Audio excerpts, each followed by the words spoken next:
এগুলোর মধ্যে কমন কিছু বিষয় রয়েছে, যে শেখ হাসিনার বিচার কতটা প্রয়োজন ছিল, তার এই বিচার কতটা স্বচ্ছ প্রক্রিয়ার মধ্যে দিয়ে হয়েছে, আগামী দিনের ভবিষ্যৎ কি বাংলাদেশের, এবং একই সঙ্গে ভারত বাংলাদেশের আগামী দিনের যে নির্বাচনের কথা রয়েছে সেটিতে কী ধরনের প্রভাব ফেলতে পারে। Human rights watch, amnesty international, জাতিসংঘ সহ বিভিন্ন সংগঠন, মানবাধিকার সংগঠন এর মধ্যে তাদের প্রতিক্রিয়া জানিয়েছে। আটলান্টিক কাউন্সিল তারা একটি দীর্ঘ প্রতিবেদন করেছে। আমাদের অনেকেরই হয়তো ধারণা আছে আটলান্টিক কাউন্সিল মার্কিন ভিত্তিক একটি গবেষণা প্রতিষ্ঠান, থিঙ্ক ট্যাঙ্ক হিসেবে কাজ করে, এবং দ্বিতীয় বিশ্বযুদ্ধের পর এই প্রতিষ্ঠানটির জন্ম, যেটি প্রধানত দুটি মহাদেশ ইউরোপ এবং আমেরিকার মধ্যে তাদের যে সম্পর্কের ভারসাম্য, এবং একই সঙ্গে দুই মহাদেশ তো বটেই, একই সঙ্গে বিশ্বের অন্যান্য অংশের সঙ্গেও মুক্ত বাণিজ্যকে উৎসাহিত করার বিষয়ে তারা নানান ধরনের কাজ করে আসছে। একই সঙ্গে এটি করতে গিয়ে বিভিন্ন অঞ্চলের রাজনৈতিক এবং পরিবেশগত বিষয়গুলোর উপরে তারা গুরুত্ব আরোপ করে থাকে। তো আটলান্টিক কাউন্সিল সর্বশেষ তারা যে প্রতিবেদনটি করেছে বাংলাদেশকে কেন্দ্র করে, সেটি সহ আমরা একটি মজার দিক লক্ষ্য করলাম। সেটি হচ্ছে ইন্টারন্যাশনালি যতটা আলোচনা হচ্ছে শেখ হাসিনার রায়কে কেন্দ্র করে আগামী দিনের ভবিষ্যৎ, ভারতের ভূমিকা, সেই বিষয়গুলো নিয়ে কিন্তু আমাদের দেশে ঠিক সেই পরিমাণেই কম আলোচনা হচ্ছে। এরও কারণ কি নিশ্চয়ই আপনারা জানেন, সেটি আর বিস্তারিত গেলাম না। তো আটলান্টিক কাউন্সিলের সাউথ এশিয়া সেন্টারের সিনিয়র ফেলো এবং ওয়েসলিয়ান বিশ্ববিদ্যালয়ের সহকারী অধ্যাপক রুদাবেহ শাহিদ বলছেন, এই রায় দেশের বাংলাদেশের দীর্ঘ ও অস্থির রাজনৈতিক যাত্রাপথে এক নির্ধারক মোড় নির্দেশ করে। যদিও রায়টি সরাসরি শেখ হাসিনার বিরুদ্ধে 2024 সালের যে ছাত্র আন্দোলন দমনের অভিযোগকে কেন্দ্র করে করা, কিন্তু জনমতকে বোঝা যাবে না যদি আন্তর্জাতিক অপরাধ ট্রাইব্যুনালের অতীত ভূমিকা ও বিতর্কিত ধারণার প্রেক্ষাপট বিবেচনায় না নেওয়া হয়। ক্লিয়ার তো মোটামুটি এখানে তিনি বলছেন যে বাংলাদেশে এই মুহূর্তে একটি প্রজন্মগত বৈপরীত্য লক্ষ্য করা যাচ্ছে। এক দশক আগে 2013-তে আমরা দেখেছি শাহবাগে যে আন্দোলন, যুদ্ধাপরাধীদের বিচারের দাবিতে তারা 71-এর চেতনায় যেভাবে একেবারে জেগে উঠেছিল, লাখো মানুষকে তাদের সে আন্দোলনে যুক্ত করা হয়েছিল। 11 বছর পরে এসে বা এক যুগ পরে এসে নতুন প্রজন্ম, জেনারেশন জেড, অন্য এক মুহূর্তের মুখোমুখি। এরা হাসিনার রায়কে স্বাগত জানাচ্ছেন। এখন খুব স্বাভাবিকভাবে নিশ্চয়ই প্রশ্ন ওঠার কথা, সেই প্রজন্ম, শাহবাগের প্রজন্ম আর এই প্রজন্মের মধ্যে পার্থক্যটা আসলে কোথায়? যাই হোক, তিনি বলছেন যে হাসিনাকে ভারতে প্রত্যর্পণ করার সম্ভাবনা অত্যন্ত কম, যেটি আমরা নিজেরাও জানি। কারণ দিল্লি এরই মধ্যে বিচার প্রক্রিয়া নিয়ে আপত্তি তুলেছে এবং দীর্ঘদিন ধরে দুই পরিবারের রাজনৈতিক সখ্যতা ভারতকে এই বিষয়ে অত্যন্ত সতর্ক করে তুলেছে। অর্থাৎ আওয়ামী লীগের সাথে ভারতের যে সম্পর্ক, সেটি সরকারি দল হোক, বর্তমান বিজেপি, অথবা বিরোধী দল কংগ্রেস সহ আরও অন্যান্য রাজনৈতিক দলের সঙ্গে যে সম্পর্কের কথা সেটি বোঝানো হচ্ছে। এখানে বলা হচ্ছে যে নির্বাচনের আগে আওয়ামী লীগ নিষিদ্ধ থাকায় রাজনৈতিক অঙ্গন একপাক্ষিক হয়ে উঠতে পারে। অর্থাৎ নিজেরা আওয়ামী লীগ যেমন নিজেরা ইলেকশন করেছিল, যার পরিপ্রেক্ষিতেই তো মানুষের মধ্যে ক্ষোভের স্ফুলিঙ্গ সব জায়গায় ছড়িয়ে পড়েছিল, যেটিকে ম্যাটিকুলাসলি ব্যবহার করা হয়েছিল এই গণ অভ্যুত্থানে, 24শে গণ আন্দোলনে। তো আবারও সেই বিষয় যে এখনও একপাক্ষিক নির্বাচন, বিএনপি এবং সমমনা দলগুলো, তার মধ্যে নতুন কয়েকটি দল এসেছে, একই তো কথা। পার্থক্যটা কোথায়? এবং সেই জায়গা থেকে কোন দৃষ্টিভঙ্গি শেষ পর্যন্ত ভবিষ্যৎ নির্ধারণ করবে, সেটি এখন সবচেয়ে বড় শঙ্কা। অর্থাৎ বাংলাদেশ এখন আরও গভীর অনিশ্চয়তার মধ্য দিয়ে যাচ্ছে। এখানে আরও একজনের মন্তব্য তুলে ধরা হয়েছে, আমাদের কাছে খুবই পরিচিত দক্ষিণ এশিয়া বিষয়ক বিশ্লেষক মাইকেল কুগেলম্যান। তিনি বলছেন যে এই যে রায়টি শেখ হাসিনার বিচারের ক্ষেত্রে, এই রায়ের প্রভাব মূলত ভারত বাংলাদেশ সম্পর্কের দৃষ্টিকোণ থেকেই বিশ্লেষণ করা দরকার এই মুহূর্তে, এবং তিনি করেছেনও তাই। তিনি বলছেন যে হাসিনার ভারতে অবস্থান দিল্লিকে এক অত্যন্ত কঠিন পরিস্থিতিতে ফেলেছে। একদিকে হাসিনা ভারতের দীর্ঘদিনের ঘনিষ্ঠ বন্ধু, অন্যদিকে বাংলাদেশের নতুন নেতৃত্বের সঙ্গে সুসম্পর্ক বজায় রাখা ভারতের জন্য কৌশলগতভাবে অপরিহার্য, কারণ বাণিজ্য, সীমান্ত নিরাপত্তা এবং আঞ্চলিক যে স্থিতিশীলতা তার জন্য বা ভারতের যে স্বার্থগুলো রয়েছে সেগুলোর জন্য এই মুহূর্তটি অত্যন্ত গুরুত্বপূর্ণ। এখন কুগলম্যান যেটি বলছেন যে ভারত হাসিনাকে প্রত্যর্পণ করবে না, এটি মোটামুটি সহজে বলে দেওয়া যায়, যেটি এর আগে আমি তুলে ধরলাম আরেকজনের মন্তব্য, আটলান্টিক কাউন্সিলের সিনিয়র ফেলো। এবং ভারতও যে তাকে অনির্দিষ্টকালের জন্য কতদিন রাখবে, ভারত বাংলাদেশ ভবিষ্যৎ সম্পর্কের উপর চাপ সৃষ্টি করতে পারে যদি অনির্দিষ্টকালের জন্য তাকে এইভাবে রেখে দেওয়া হয়। তার মতে দিল্লির সবচেয়ে বাস্তবসম্মত বিকল্প হলো হাসিনাকে তৃতীয় কোনো বিকল্প দেশে পাঠিয়ে দেওয়া। কিন্তু শেখ হাসিনার মতন এরকম হাই প্রোফাইলের একজন ব্যক্তিকে অন্য কোনো তৃতীয় দেশ কারা গ্রহণ করবে বা কে গ্রহণ করবে সেটা নিয়েও নানান ধরনের প্রশ্ন উঠতে পারবে। এবং বাংলাদেশের নির্বাচন যত ঘনিয়ে আসছে, মাইকেল কুগলম্যান বলছেন, দিল্লির কৌশল ততই বদলাচ্ছে। নতুন রাজনৈতিক বাস্তবতায় মানিয়ে নিতে ভারতকে পরবর্তী সিদ্ধান্ত খুব সতর্কতার সঙ্গে নিতে হবে। কিন্তু কতটা সতর্কতার সঙ্গে নিতে হবে, অথবা মানে কোন ধরনের কৌশল ভারত বদলাচ্ছে সে বিষয়ে এখানে কিছু বলা হয়নি। তাহলে কি করবে ভারত যে শেখ হাসিনাকে ফেরাবে না বাংলাদেশে, সেটি ভারতের যারা অভ্যন্তরীণ বিশেষজ্ঞ রয়েছেন এবং নানান পর্যায়ের গণমাধ্যম রয়েছে, সেটি শাসক দলপন্থী অথবা শাসক দল বিরোধী, সবারই কিন্তু একটি কথা, শেখ হাসিনাকে নিয়ে তাদের উৎসাহের শেষ নেই। শেখ হাসিনা ভারতেই থাকছে এমনটি ইঙ্গিত দেওয়ার চেষ্টা করা হচ্ছে। এবং ভারতের পররাষ্ট্র মন্ত্রণালয় যে বিবৃতি দিয়েছে, তার বিরুদ্ধে যে রায় প্রকাশিত হয়েছে, সেটি নিয়ে কিন্তু একেবারে ধরি মাছ না ছুঁই পানি টাইপের প্রতিক্রিয়া ব্যক্ত করা হয়েছে ভারতের পররাষ্ট্র মন্ত্রণালয়ের পক্ষ থেকে।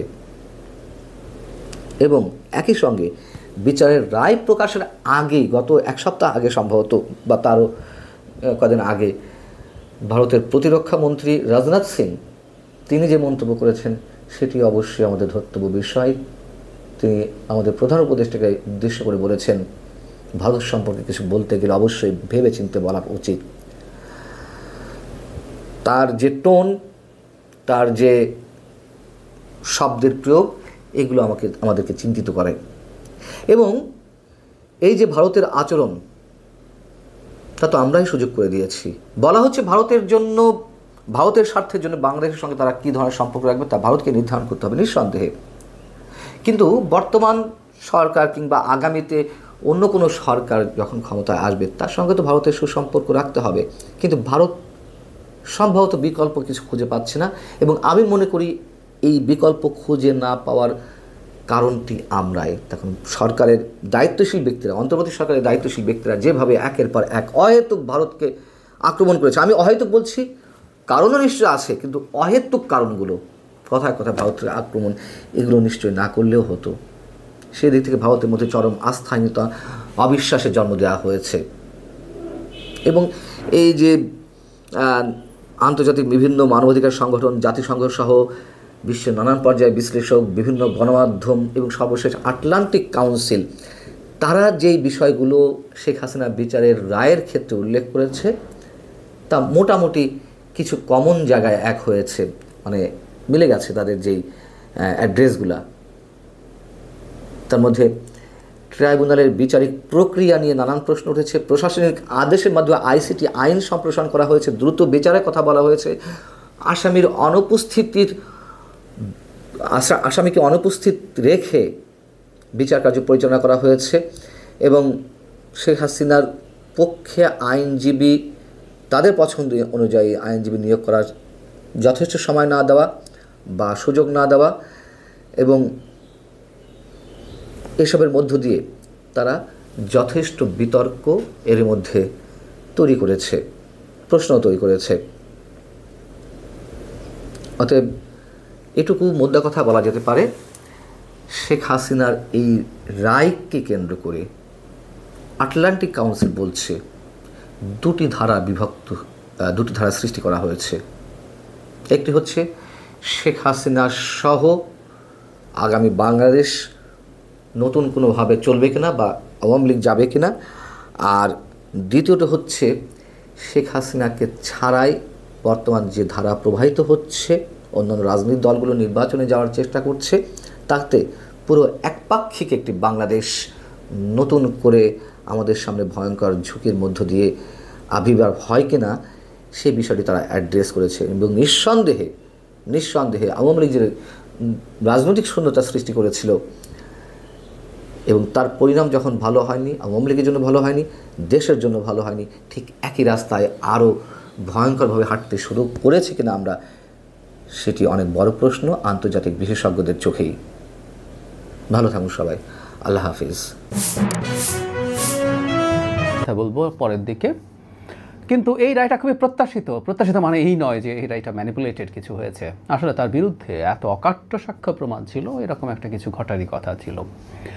আবার একই সাথে আমরা এটাও নিশ্চিতভাবে জানি যে তাকে ভারত থেকে এনে বাংলাদেশে তার রায় কার্যকর করা, অর্থাৎ ফাঁসি দেওয়া যাবে না। তাহলে লাভটা কি হলো এই রায়টা দিয়ে, এই প্রশ্ন আসতেই পারে, সেটা নিয়ে কথা বলতে চাই। এই মামলার কয়েকটা দিক একটু আলোচনা করা দরকার, বিভিন্ন সময় ছাড়াভাবে কথা বলা হয়েছে, আজ একসাথে একটু বলি। এই বিচারটাকে নিয়ে প্রাথমিকভাবে যদি বলি যে বেশ স্বচ্ছতার চেষ্টা হয়েছে। আমাদের যে আইসিটি আইন ছিল 1973 সালের, এটা শেখ হাসিনা একবার অ্যামেন্ড করেছেন, এরপরে আবার করা হয়েছে, এবং এর মধ্যে খুবই গুরুত্বপূর্ণ কতগুলো, স্বচ্ছতার জন্য গুরুত্বপূর্ণ কতগুলো বিষয় ঢোকানো হয়েছে। এর মধ্যে হচ্ছে একটাকে আন্তর্জাতিক মানদণ্ডের সাথে ম্যাচ করানো হয়েছে। এই যে মানবতা বিরোধী অপরাধ যে রোম স্ট্যাটিউট আছে, তার সাথে এটাকে কনফার্ম করা হয়েছে। শুধু তাই না, এখানে যারা অভিযুক্ত হবেন তাদের জন্য অনেক ভালো ন্যায় বিচারের অপশন রাখা ছিল। বিচার রেকর্ড করা, লাইভ করা, অপরাধী চাইলে বা অভিযুক্ত চাইলে বিদেশি লয়ার রাখা, পর্যবেক্ষক রাখা, অনেক কিছু হতে পারত। সো এই আইনটা খুবই স্বচ্ছ ছিল। দু একটা প্রশ্ন ছিল ইনফ্যাক্ট, সেটা হলো যিনি চিফ প্রসিকিউটর ছিলেন, তিনি যেহেতু এই আইসিটিতেই একসময় জামাতের পক্ষে লড়াই করেছিলেন, সেই জন্য কিছু প্রশ্ন শুরু থেকে তোলার চেষ্টা করা হয়েছে। তারপরও মানে উনি তো আইনজীবী, উনি তো একটা পক্ষ নিয়ে করবেন, সেটা খুব বেশি জটিল বিষয় এটা না। কিন্তু দুটো ইস্যু নিয়ে অনেক বেশি উচ্চবাচ্য হতে পারে, বিশেষ করে ইন্টারন্যাশনালি। আমরা খেয়াল করেছি জাতিসংঘের মানবাধিকার হাই কমিশন এই ব্যাপারে যে স্টেটমেন্ট দিয়েছে, বিচারকে স্বাগত জানালেও এই দুটো ইস্যু ইনফ্যাক্ট তারা এখন না, তারা শেখ হাসিনার বিরুদ্ধে যখন তদন্ত করেছিলেন তখনও এই দুটো ইস্যুকে উল্লেখ করেছিলেন। ইন্টারন্যাশনাল স্ট্যান্ডার্ডে এই দুটো জিনিস ম্যাচ করে না। একটা হচ্ছে মৃত্যুদণ্ড থাকা, এটাকে তাও খানিকটা পার পাওয়া সম্ভব, কারণ বহু দেশে মৃত্যুদণ্ড এখনও আছে। কিন্তু আরেকটা ব্যাপার, এই ধরনের মারাত্মক অপরাধের বিচার, মানবতা বিরোধী অপরাধের মতো বিচার, যেখানে সর্বোচ্চ শাস্তি দেওয়া হয়েছে, সেখানে অনুপস্থিতিতে ইন অ্যাবসেন্সিয়া বিচার করা। ওই রিপোর্টেও তারা বলেছিলেন, এবারও তারা সেটা স্মরণ করিয়ে দিয়েছেন। এখানে আমরা যোগ করে রাখতে চাই, সেটা হচ্ছে আন্তর্জাতিক অপরাধ আদালত যে আইসিসি আছে, সেখানে ইন অ্যাবসেন্সিয়া কোনো বিচার হতে পারে না। ওখানে সর্বোচ্চ কারো বিরুদ্ধে কোনো চার্জ ফাইনালাইজেশনের আগে সিলেক্টেড কিছু ক্ষেত্রে তার কারো অনুপস্থিতিতে শুনানির নজির আছে, কিন্তু মূল বিচার সেটা কখনো কারো অনুপস্থিতিতে হয় না। সো এটা নিয়ে প্রশ্ন তৈরি করার চেষ্টা হবে। এবং আমি মনে করি এই বিচারের একটা জায়গায় বিতর্ক আসতে পারে, সেটা হচ্ছে এখানে একজন রাজসাক্ষী রাখা হয়েছে, সাবেক আইজিপিকে। আসলে কোনো প্রয়োজন ওনার ছিল না, যে পরিমাণ অকাট্য তথ্য প্রমাণ ছিল তাতে রাজসাক্ষীর কোনো দরকার ছিল না। ইভেন রাজসাক্ষী আসলে ভালো সাক্ষী না। আমি আগেও একদিন এই রাজসাক্ষী নিয়ে একটা ভিডিও করেছিলাম, সেখানে বলেছে, আবার একটু বলি, মানে হুমায়ুন আহমেদের কোথাও কেউ নেই নাটকে আমরা খুব ছোটোবেলায় নাটকটা দেখেছিলাম, খুবই বিখ্যাত নাটক ছিল। মানে লয়ার বাকের ভাইয়ের পক্ষে জিতে যাচ্ছেন, হঠাৎ একজন রাজসাক্ষী পাওয়া যায়, বদি, তিনি রাজসাক্ষী দেন, তাতেই শেষ পর্যন্ত বাকের ভাইয়ের ফাঁসি হয়। এটা লিগালি খুবই তখন তো আর বুঝিনি, তো পরবর্তীতে যখন এই রাজসাক্ষী ব্যাপারগুলো লিগালি বুঝতে দেখলাম, এটা খুবই দুর্বল। এটা দিয়ে কোনোদিনও একজন মানুষের ফাঁসি দেওয়া যায় না। কেউ বলতে পারেন বাংলাদেশের কোর্টে অনেক কিছু হতে পারে, মানে বেসিকটা এরকম, যেহেতু একজন রাজসাক্ষীর শাস্তি মওকুফ হয়, সুতরাং তিনি চাইলে যদি এটা করেন, তার সাক্ষীকে গুরুত্ব কম দেওয়া হবে।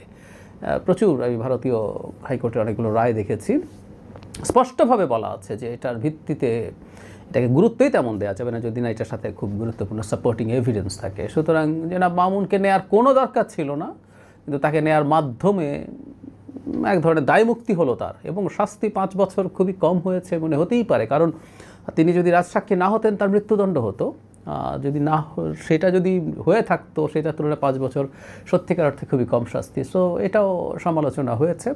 তারপরও আমি মনে করি বিচারটা মোটা দাগে স্বচ্ছ হয়েছে। আরেকটা ইস্যু একটু বলতে চাই, সেটা একটু তাড়াহুড়া করা হয়েছে কিনা এই প্রশ্ন আছে। কারণ হলো খুব অল্প সময়ের মধ্যে রায় হয়েছে। হ্যাঁ, এটা আমরা মানি যে শেখ হাসিনা যেহেতু দেশে আসেননি, তিনি আদালতের কাছে তার আশ্রয় গ্রহণ করেননি, সে কারণে তিনি তার নিজের পছন্দ মতো লয়ার দিতে পারেননি।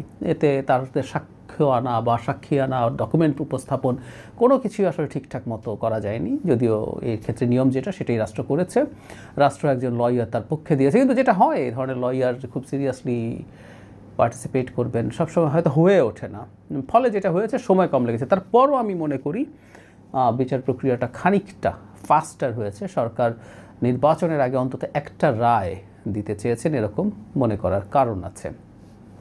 যেগুলো সব কিছু যদি সরিয়ে রাখি, আমাদের কাছে যথেষ্ট গুরুত্বপূর্ণ তথ্য প্রমাণ আছে। মানে ইন্টারন্যাশনালি যখনই কোনো চাপটাপ বা আলোচনা আসতে থাকবে, আমাদের কাছে জাতিসংঘের গুরুত্বপূর্ণ ডকুমেন্ট আছে। সেই ডক্টর ইউনূস সরকার একটা খুবই ব্রিলিয়ান্ট কাজ করেছেন, যেটার মাধ্যমে আসলে আমরা খুবই ভালো ডকুমেন্ট উপস্থাপন করতে পারবো, এবং জাতিসংঘের কাছে তথ্য প্রমাণের ডকুমেন্টও আছে, প্রয়োজনে তারা সেটাও দিতে পারবেন। আমি একটা ছোট তথ্যই দিয়ে রাখি আপনাদের, অনেকের হয়তো মনে আছে, বিবিসি এবং আল জাজিরা যখন শেখ হাসিনার এই ম্যাসাকার নিয়ে ডকুমেন্টারি করেছিল, সেখানে শেখ হাসিনার লেথাল ওয়েপন ব্যবহার করার যে অডিও আছে সেটা তারা ব্যবহার করেছেন, এবং সেটা তারা ভেরিফাই করে নিশ্চিত হয়েছেন এটা জেনুইন, এটা কোনো না কোনোভাবে প্রযুক্তিগত বা এআই দিয়ে তৈরি করা না। সো এরকম ডকুমেন্ট যেহেতু আছে, আমার মনে হয় এটা খুব বড় প্রশ্ন তৈরি করবে না ভারত ছাড়া। ভারতকে নিয়ে কথা বলতে হবে আলাদাভাবে, ভারতের প্রতিক্রিয়া কী হয়েছে, যদিও আমি সামান্য একটু বলে রাখি, এটা আমি ওখানে বিস্তারিত কথা বলবো। ভারতের রাষ্ট্রীয় যে স্টেটমেন্ট সেটা আমি বেশ নিউট্রাল মনে হয়েছে, অন্তত শেখ হাসিনার দিকে লিস্ট বায়াসডও মনে হয়নি। It's a good news. কিন্তু তাদের মিডিয়াতে যেটা হয়, তাদের অনেক কথাবার্তা হচ্ছে, সেগুলো নিয়ে কথা বলবো। এই হচ্ছে মোটা দাগে বেসিক্স। এখন আসলে এই রায় দিয়ে কি হলো, লাভ কি হলো, বা আমরা এর বিচারটা কেন করতে চাইলাম। একটা বিচার করা জরুরি, আমি মনে করি বিচার করা জরুরি, কারণ হচ্ছে মানে শেখ হাসিনার যে বিচার হচ্ছে এটা হচ্ছে মানবতা বিরোধী অপরাধ। এটা জাস্ট খুনের না, একটা 550, 100, 500 খুন করে ফেললাম, ইটস নট লাইক দ্যাট। এটা একটা বিশেষ ধরনের অপরাধ, যেটা কিছু মানুষের বিরুদ্ধে করলেও ধরে নেওয়া হচ্ছে এটা মানবতার বিরুদ্ধে অপরাধ, এবং এটা আন্তর্জাতিকভাবে বিচার করা যায়। আপনি আমার দেশের মানুষ তিনি মেরেছেন, কিন্তু এটার আন্তর্জাতিক বিচার হতে পারে, নির্দিষ্ট সংজ্ঞা আছে, সেটা নিয়ে গুম আছে, বিচার বহির্ভূত হত্যাকাণ্ড আছে, এমনকি কোনো স্পেসিফিক দল বা গোষ্ঠীর বিরুদ্ধে তাকে অহেতুক জেলে নিয়ে যাওয়া, নির্যাতন করা, এগুলো প্রত্যেকটা এই ধরনের অপরাধ হিসেবে স্বীকৃত হতে পারে। ফলে শুধু জুলাই আগস্টে না, এই পুরো শেখ হাসিনার কালে মূলত বিএনপি এই মানবতা বিরোধী অপরাধের শিকার হয়েছে। এগুলো দিয়েও শেখ হাসিনার বিরুদ্ধে প্রচুর বিচার করা সম্ভব। তো সবার এই চাওয়া ছিল তারা জুলাই আগস্টে নিহত, আহত, বিকলাঙ্গ, অন্ধ এবং গণতন্ত্রের অধিকার হারানো এই দেশের জনগণ প্রত্যেকে অপেক্ষা করছিল। সো এই ন্যায় বিচারটা হওয়া দরকার ছিল। এত বড় অপরাধের যদি বিচার না হতে পারে, না হয় কোনো রাষ্ট্রে, সেই রাষ্ট্রের আসলে আর কোনো অপরাধীকে বিচার করার অধিকার থাকে না। সুতরাং ন্যায় বিচারের স্বার্থে, এটা প্রতিশোধের স্বার্থে না, ন্যায় বিচারের স্বার্থে আমরা এটা করব। এবং হয়তোবা বলছি কারণ হলো আমি খুব নিশ্চিত নই এই ধরনের বিচার হয়তো ভবিষ্যতে এই ধরনের কাজ করতে কাউকে ডেটারেন্ট হিসাবে বা নিবৃত্তকারী হিসাবে কাজ করতে পারে, করার সম্ভাবনা থাকে। শাস্তির উদ্দেশ্য আসলে মূলত সেটা। এখন ব্যাপারটা আসলে কি দাঁড়ালো, যেটা বলছিলাম শুরুতে, আমরা আসলে জানি শেখ হাসিনাকে ভারত থেকে আনা যাবে না, এনে তার বিচার কার্যকর করা যাবে না। শুধু শেখ হাসিনা, এবার আসাদুজ্জামান খান কামালকেও আনা যাবে কিনা সন্দেহ আছে। তবে বাংলাদেশ সরকারের উচিত হবে, তা অলরেডি দুজনের ব্যাপারেই তারা ভারত সরকারকে লিখেছে, বলেছে। কিন্তু শেখ হাসিনাকে না হলেও চেষ্টা করতে হবে আসাদুজ্জামান খান কামাল বা অন্যান্য অনেক অভিযুক্ত আছেন, এনারা তো কনভিক্টেড হয়ে গেছেন, কিন্তু অভিযুক্ত অনেকেই ভারতে পালিয়ে আছেন।